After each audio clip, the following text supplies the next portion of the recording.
एक बात आप स्पष्ट रूप से समझ लें, घर पर जो भी आप जप तप व्रत करते हैं उसका जितना फल मिलता है, यदि आप उसी को किसी तीर्थ में जाकर के करें तो उसका करोड़ गुना ज्यादा फल मिलता है।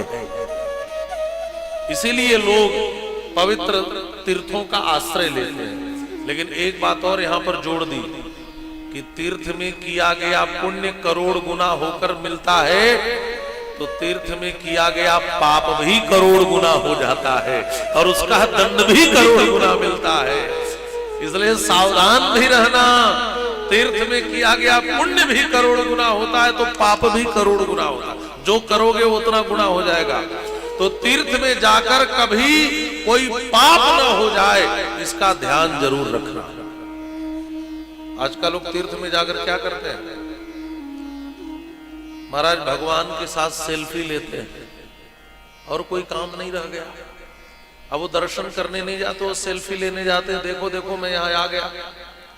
अरे भगवान को कैमरे में कैद मत करो, भगवान को तो हृदय में कैद कर लो, जीवन धन्य हो जाएगा। एक बार निहार लो, एक बार देख लो। और तीर्थ क्षेत्रों में जाकर के तीर्थ क्षेत्र को कोई पिकनिक स्पॉट मत बनाओ। हाँ, आजकल लोग पिकनिक स्पॉट की तरह तीर्थ क्षेत्र में जाते हैं और तीर्थ क्षेत्रों में भी खूब गंदगी फैलाते हैं। तीर्थ क्षेत्र में जाकर के भी आपको चाउमीन डोसा ही खाना है तो आप घर पर खा लें। तीर्थ क्षेत्र में जाएं तो व्रत करें, उपवास करें, फलाहार करें, ठाकुर जी का दर्शन करें, जब तब व्रत करें।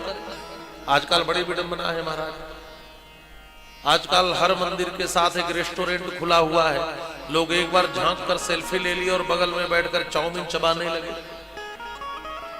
तीर्थ मौज मस्ती की जगह नहीं है, तीर्थ व्रत तप उपवास के लिए। बात समझ में आ रही है? तीर्थ में किया गया कोई भी सत्कर्म वह करोड़ गुना होकर के हमें प्राप्त होता है। शिव पुराण की कथा यहाँ बता रही है। एक बात और है, यहाँ पर बहुत से लोग कहते हैं कि मैं बड़ा जप तप आराधना पूजन करता हूं महाराज जी, लेकिन मुझे उसका कोई फल दिखाई नहीं देता। मेरे जीवन में दुख और समस्याएं बनी रहती हैं, वो दूर क्यों नहीं होती? तो यहां पर एक बात और कह दी कि देखो, जब भी हम कोई अनुष्ठान करें या जो हम जीवन जी रहे हैं, इसमें सदाचार का बड़ा महत्व है।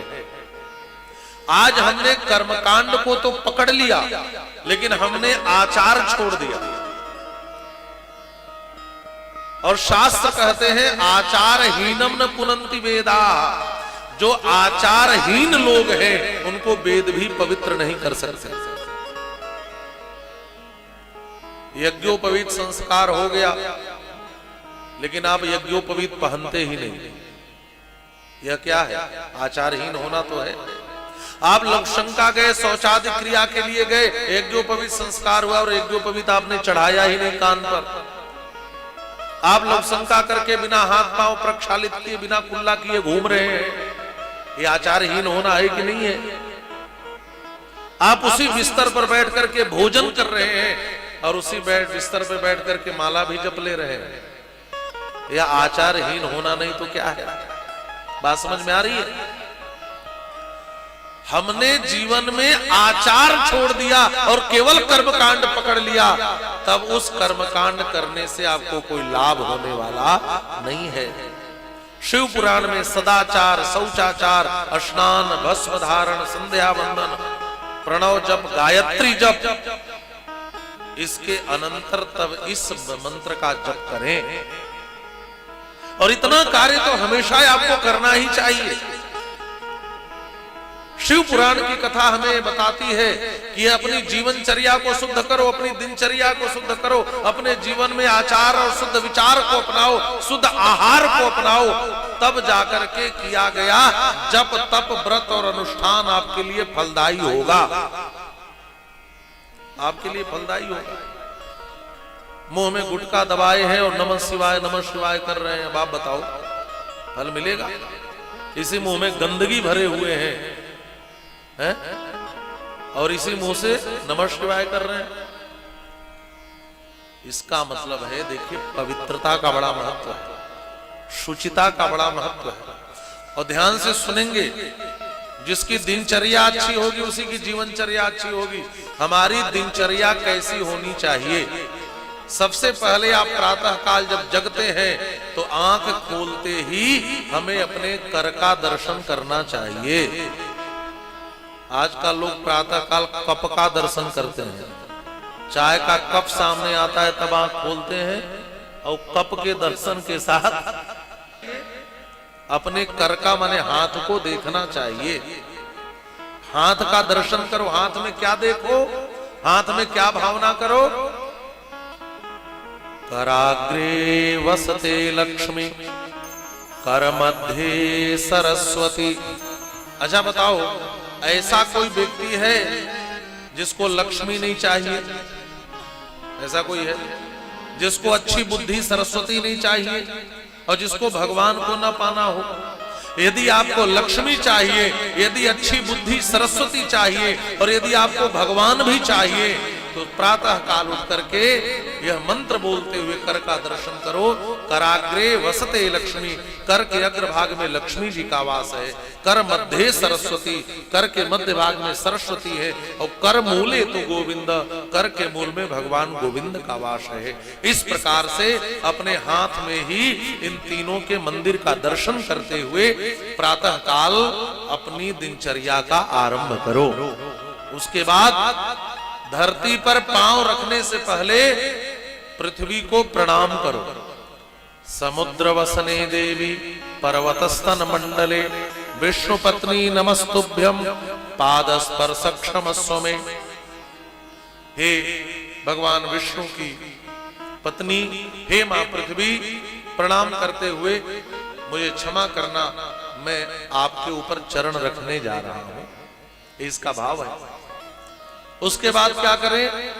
का पृथ्वी को प्रणाम करके जब बिस्तर से उतर जाओ तो फिर जितने बड़े लोग हैं उन सबको प्रणाम करो। जितने बड़े लोग हैं। अरे रामायण से भी तो आपने सीखा ही होगा। राम जी प्रातः काल उठकर क्या करते थे?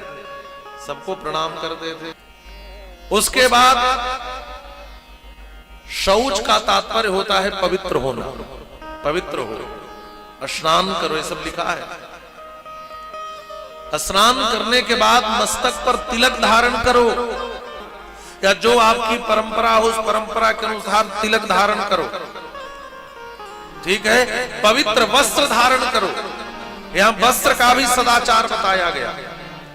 जिस वस्त्र को पहन करके आपने शयन किया है उसी वस्त्र को पहन करके पूजा मत करो। वस्त्र की अपवित्रता है। हिंदू होकर के भी शिखा नहीं रखते।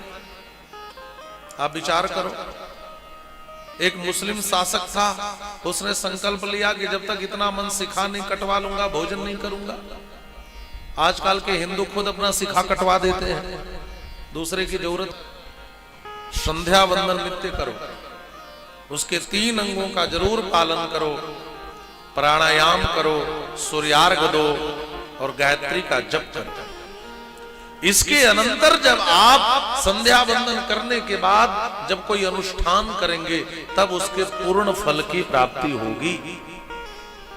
जीवन में आचार नहीं होगा तो आपको फल की प्राप्ति नहीं होगी। और माताओं के लिए भी है। आजकल माताएं चप्पल पहनकर भोजन बनाती हैं। आप विचार करो, अपवित्र वस्त्र पहन करके भोजन बनाती हैं। उसी वस्त्र को पहन करके और भी क्रिया की है और फिर उसी वस्त्र को पहनकर रसोई में चली गई। जांचते होंगे। और एक बात ध्यान रखना, शास्त्र कहते हैं आहार शुद्धौ सत्व शुद्धि। जब तक आहार की शुद्धि नहीं होगी किसी चीज की, पहले भोजन को शुद्ध करो। जिसका भोजन शुद्ध नहीं होगा उसका मन शुद्ध नहीं हो सकता। गांव में कहावत है, जैसा खाओ अन्न वैसा। के यहाँ जहां मुर्दे को जलाया जाता है उसे क्या कहते हैं? उसे कब्र को कहते हैं ना। आप लोग शमशान से आते हैं तो हाथ पांव, अरे स्नान करते होंगे। हाँ, क्यों? क्योंकि जहां किसी का मांस जला हो, लोथड़ा जला हो, किसी का मृत शरीर जला हो, वो हमारे यहाँ सबसे अपावन अपवित्र स्थान है। ठीक है। अच्छा बताओ, जिसकी रसोई में बकरा को काटकर तला भूना जाए, उसके मांस को जलाया जाए, मुर्गे को काटकर जलाया भूना जाए, उसकी रसोई शमशान से कम है? शमशान में भी मुर्दा जलाया जाता है और रसोई में बकरा मुर्गा भूनना काटना, आपकी रसोई भी तो शमशान है। आपने अपने रसोई को शमशान बना दिया और फिर उस मांस के लोथड़े को अपने पेट में डाल लिया। रसोई शमशान बना दो, पेट को कब्रिस्तान बना दिया है आपने, और आप सोचो हमारा कल्याण हो जाए, तो भगवान भी आपका कल्याण नहीं कर सकते हैं। लिख कर रख लो। शास्त्र उद्घोष करते हैं आहार शुद्ध हो सत्व शुद्धि। जब तक आहार की शुद्धि नहीं होगी तब तक किसी चीज की शुद्धि नहीं हो सकती। इसलिए रसोई को अन्नपूर्णा का मंदिर मानो, अन्नपूर्णा का मंदिर मानो। उसमें अपवित्र होकर मत जाओ, उसमें चप्पल तक पहन करके मत जाओ। आप मंदिर के भीतर चप्पल पहन कर जाते हैं, अपवित्र होकर जाते हैं। यदि रसोई अन्नपूर्णा का, अरे हमने तो देखा उसी में बैठकर लोग भोजन कर लेते हैं, उसी में जूठा गिराते हैं। रसोई को अन्नपूर्णा का मंदिर मानो और रसोई को हमेशा पवित्र रखो, इससे भोजन की शुद्धि होगी। जब आहार शुद्ध होगा तो विचार शुद्ध होंगे, और जब विचार शुद्ध होगा तो व्यवहार शुद्ध होगा, व्यवहार शुद्ध होगा तो आपको परमात्मा को पाने की पात्रता मिल जाएगी। भगवान आप पर प्रसन्न हो जाएंगे, आपका जप तप सफल हो जाएगा और भगवान आपको स्वीकार कर लेंगे।